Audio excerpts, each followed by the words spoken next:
তাই আজকে আমরা এখানে কুষ্টিয়াবাসীর একটি যৌক্তিক দাবি নিয়ে আমরা কুষ্টিয়া মেডিকেল কলেজ হাসপাতালের সামনে এখানে উপস্থিত হয়েছি। এই মানববন্ধন কর্মসূচিতে আমাদের মাঝে বিভিন্ন পর্যায়ের পেশাজীবী এবং আমাদের বিএনপির বিভিন্ন অঙ্গ সংগঠন সমূহের নেতৃবৃন্দরা এখানে উপস্থিত হয়েছেন।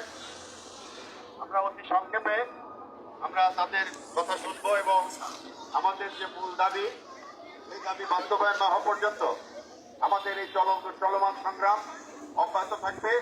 আমাদের একটি দাবি, একটি কথা যে কুষ্টিয়াবাসীর প্রাণপ্রিয় এই কুষ্টিয়া মেডিকেল কলেজ হাসপাতাল পূর্ণাঙ্গভাবে চালু করতে হবে। এটি হচ্ছে আমাদের দাবি। দাবির প্রতি সংহতি জ্ঞাপন করে কুষ্টিয়ার বিভিন্ন স্তরের মানুষ এখানে উপস্থিত হয়েছে।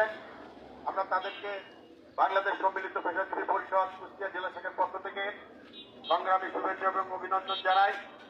আমাদের মাঝে এখানে উপস্থিত হয়েছে জাতীয়তাবাদী যুবদল কুষ্টিয়া শহর শাখার সংগ্রামী আহ্বায়ক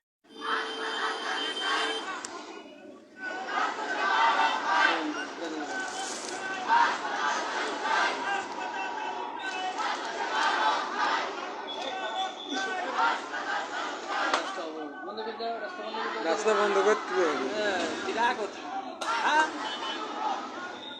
গাড়ি আসে কে মারিস না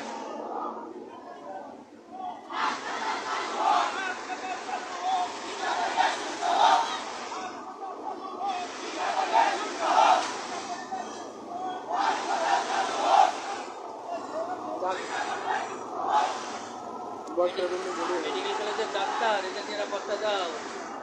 ইউনিভার্সিটি না ছেলা আছে, এক একটা ছেলের দাম কত, কোটি কোটি টাকা দাম। পুলিশের দায়িত্ব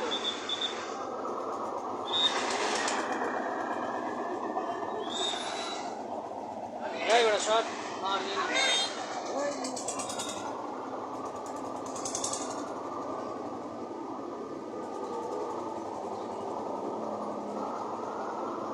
এবার